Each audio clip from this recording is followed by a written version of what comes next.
So hello friends, जैसे कि मैंने आपको बताया था फ्रेंड्स कि टॉप कॉलेज में बहुत से सीटें खाली रह गई है फर्स्ट राउंड एडमिशन के बाद। उसी तरह यहाँ पर दरभंगा कॉलेज ऑफ इंजीनियरिंग में टोटल 300 सीट पर एडमिशन होता था, लेकिन उसमें से 247 सीट रह गई है खाली, यानी समझ सकते हैं कि 53 ही एडमिशन हुआ है।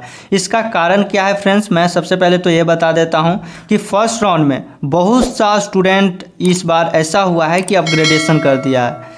इसमें एक बार जो कि सीट अलॉटमेंट हो रहा है तो उसमें फ्रीज का ऑप्शन आ रहा था अपग्रेडेशन में, तो बहुत सारा स्टूडेंट इस तरह से किए कि हमें टॉप कॉलेज चाहिए, इसीलिए वो अपग्रेडेशन कर कर के ये जो कि सीटें बहुत से खाली रह गई है, तो इसीलिए यहाँ पर इतना खाली रह गया है। अदरवाइज सेकेंड राउंड में आपको थोड़ा बहुत कम भी रैंक रहता है तो आपको टॉप 15 टॉप 20 तक कॉलेजेज मिल जाएंगे।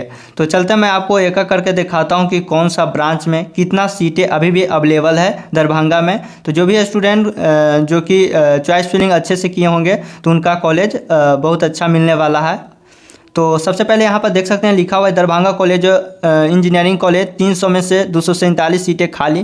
फर्स्ट राउंड में छात्रों की सबसे ज़्यादा पसंदीदा ब्रांच रही सिविल, यानी कि सबसे ज़्यादा स्टूडेंट सिविल में ही एडमिशन लिया है।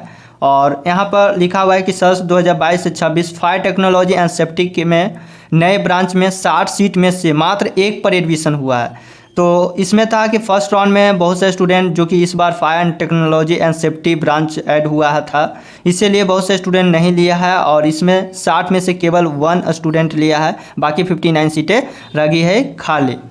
उसके बाद मैं नीचे आता हूँ, उसके बाद यहाँ पर क्या लिखा हुआ है सबसे पहले यहाँ पर समझ लीजिए। लिखा हुआ है कि दरभंगा कॉलेज ऑफ इंजीनियरिंग में फर्स्ट राउंड की काउंसलिंग के आधार पर 22 से 26 हुए नामांकन के बाद अभी भी 300 में से 247 सीटें खाली रह गई है। फर्स्ट राउंड में 5 ब्रांच में 53 सीटों पर ही नामांकन हुआ है।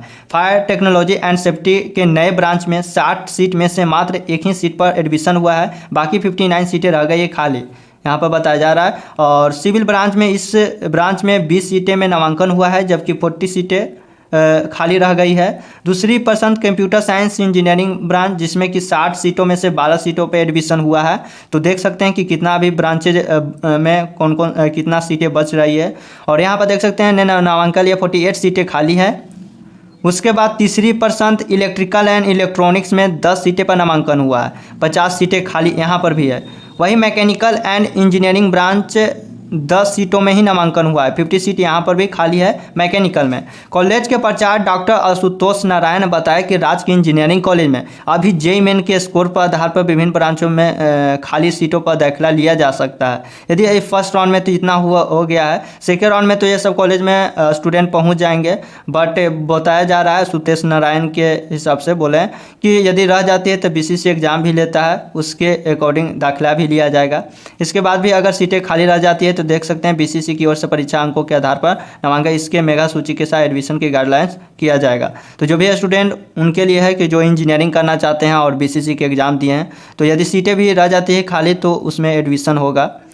और उसके बाद मैं यहाँ पर सबसे पहले दिखा देता हूँ कि नामांकन के क्या कौन से ब्रांच में कितना सीटें अभी है। तो नामांकन की तिथि, ब्रांच का नाम, सीट खाली है। सिविल में 60 में से ओनली फॉर 40 स्टूडेंट का एडमिशन हुआ है। कंप्यूटर साइंस एंड इंजीनियरिंग में 60 में से 48 का हुआ है। इलेक्ट्रिकल एंड इलेक्ट्रॉनिक्स में 60 में से 50 स्टूडेंट का हुआ है। मैकेनिकल इंजीनियरिंग में 60 से 50 स्टूडेंट का हुआ है। और फायर टेक्नोलॉजी में केवल एक सीट पर एडमिशन हुआ है। तो आपको देख लीजिए कि कितना कौन से ब्रांच में कितना सीटें अभी भी अवेलेबल है। यदि चाहते हैं तो आप लोग को मैं बोलता हूं कि एक बार जिनका भी कम रैंक है तो मॉपअप तक थोड़ा वेट कीजिएगा, तो आपको टॉप कॉलेज में ये सब चांसेस मिल सकता है। जो भी आप कंप्यूटर साइंस या सिविल ब्रांच या जो भी इसमें बचता है सीटें, तो आप ले सकते हैं और ये सब कॉलेज मिल सकता है यदि आप मॉपअप राउंड तक वेट करते हैं तो।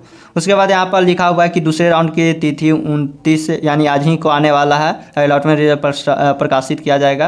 प्रोविजनल सीट अलॉटमेंट रिजल्ट का प्रकाशन 29 डाउनलोड 29 सितंबर से 2 अक्टूबर तक कीजिएगा। उसके बाद डॉक्यूमेंट वेरिफिकेशन 30 से 2 अक्टूबर है सेकेंड राउंड का। तो यही है। तो इस तरह से जो कि इस कॉलेज में एडमिशन हुआ है। और फ्रेंड्स, कोई भी और कॉलेज का आता है जैसे ही तो मैं आपको बता दूंगा, तो आप लोग चैनल सब्सक्राइब कर ले रहिए। तो चलते हैं। Thank you so much friends.